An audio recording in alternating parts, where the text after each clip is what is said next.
और इन आंखों का परम लाभ यही है। बोलो, ये आंखें क्यों मिली है?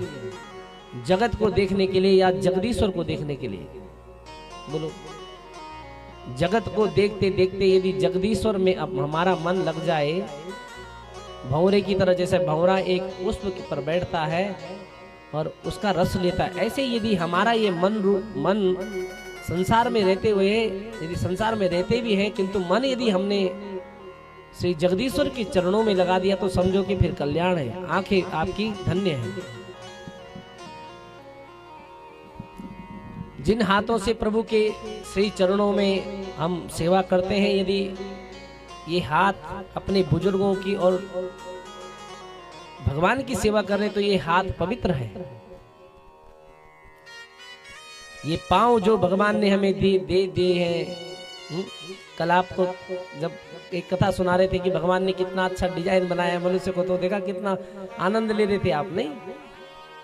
तो भगवान ने देखो 2 पांव दे दिए कि एक पांव में यदि कभी किसके कोई खराबी आ गई तो दूसरे पांव से तो के सहारे चल सके। परमात्मा ने इस घर को बनाने के लिए ऐसी कोई व्यवस्था नहीं छोड़ी जो कोई चीज छोड़ी हो, पूरी व्यवस्थित तरीके से हमें बनाया। पर ये पांव यदि तीर्थाटन करते हैं, ये पांव यदि सत्संग की ओर जा रहे हैं, ये पांव यदि भगवान की शरणागति की ओर दौड़ते हैं तो ये पांव भी धन्य है। बोलो, और मन वो स्वस्थ है, सबसे स्वस्थ शरीर वो है जो मन भगवान के श्री चरणों में कथाओं में बैठता है। जिसका मन भटक रहा है, संसार के उपद्रवों में फंसा हुआ है, वो मन फिर बिगड़ा हुआ है।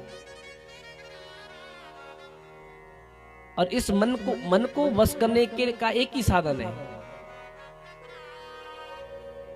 कपिल भगवान ने भी देवहूति माँ को यही समझाया था कि माँ, इस मन को यदि ठीक रखना है, मन को यदि स्वस्थ रखना है तो सबसे सरल उपाय ये है कि हमें जो ये अपना मन है ये सिर्फ भगवान के श्री चरणों के इर्द गिर्द ही रखना है।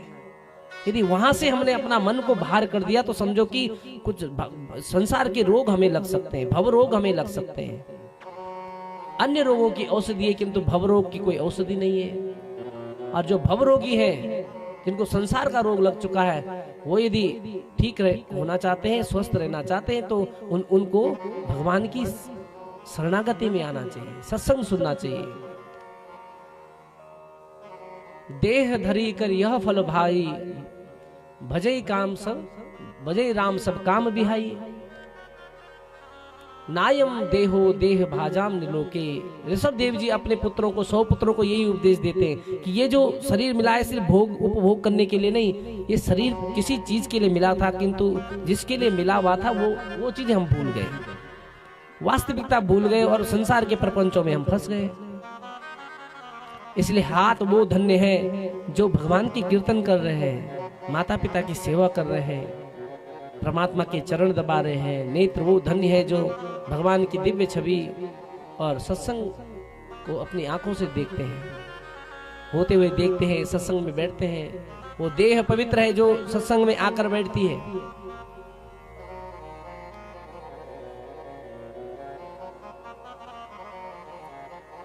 इसीलिए सुनो, कहते हैं संत समागम हरि कथा तुलसी दुर्लभ दोई, सुतदारा और लक्ष्मी पापी गृह भी होई। और संत समागम हरि कथा तुलसी दुर्लभ दोई। पापियों के घर में धन हमारे से ज्यादा होगा।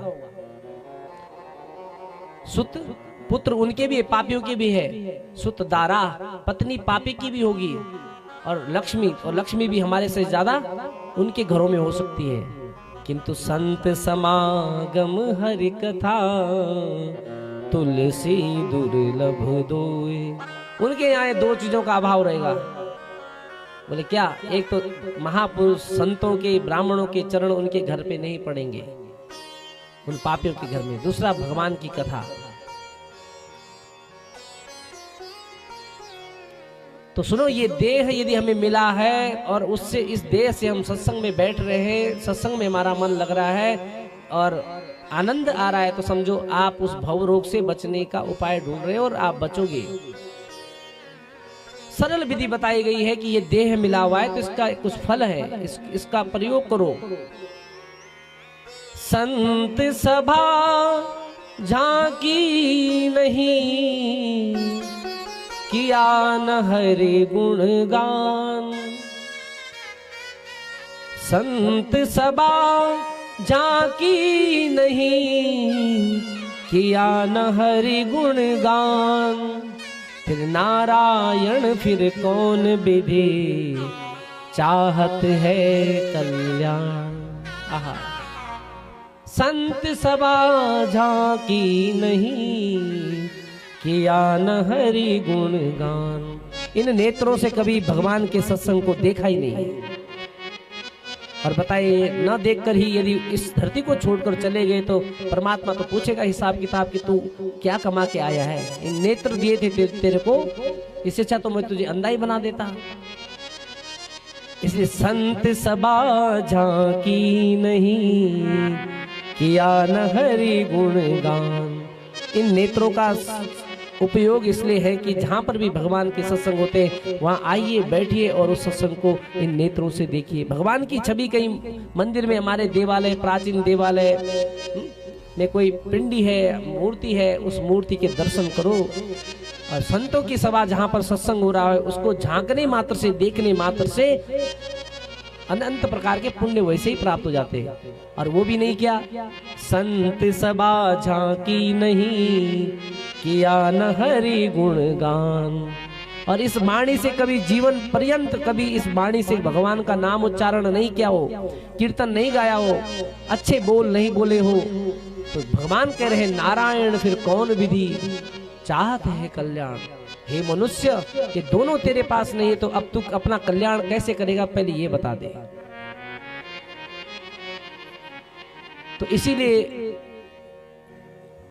हम भगवान के सत्संग में बैठे हुए हैं और करुणा भरी नजर से निहारो लाडली, कब उसकी दृष्टि हम पर पड़ जाए कोई पता नहीं। तो प्रयोजन है इन हाथों का प्रयोजन है, ये पांव के प्रयोजन है, मुख का प्रयोजन है। इनको कहाँ लगाना है, कैसे करना है, ये हमें भगवान ने सारा शिक्षा सब कुछ दिया हुआ है शास्त्रों में, सब कुछ दिया हुआ है शास्त्रों में, किंतु हम उसका प्रयोग ही नहीं करते। सुनते हैं पर एक कान से सुनते दूसरे कान से निकाल देते हैं। बोलो, सब कुछ यहाँ से सुनते हैं, यहाँ से निकाल देते हैं। हमें कैसे जीना है, कैसे बैठना है, कैसे उठना है, कैसा बोलना है, ये सब शास्त्रों में हमारे ऋषि मुनियों ने हमें बताया है, मार्गदर्शन किया हुआ है। कितने दिनों से आप सुन रहे होंगे, सब कुछ लिखा है सब पर। मानता कौन है, बोलो। धियो चिंतन पुराणो मां, निसुन द कोई क्या कंतव। धियो चिंतन पुराणो मां, निसुन द कोई क्या कंतव। हमारे शास्त्रों में, पुराणों में हमारा जीवन कैसे अनुशासित होना चाहिए, घर का वातावरण कैसे होना चाहिए, पुत्रों के अंदर हमें कैसे सद्भाव रखने चाहिए, ये तो शास्त्रों में हमारे ऋषि ने बताया।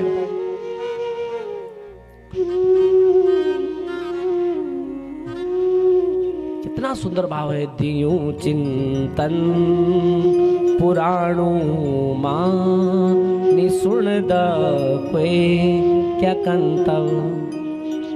बच्चों जो भी धर्म ही दुनिया मां, बच्चों जो भी धर्म ही दुनिया मां, तपी गात ऋषियों के घाम मां। दियो चिंतन पुराणो मां, निसुन द कोई क्या कंतव।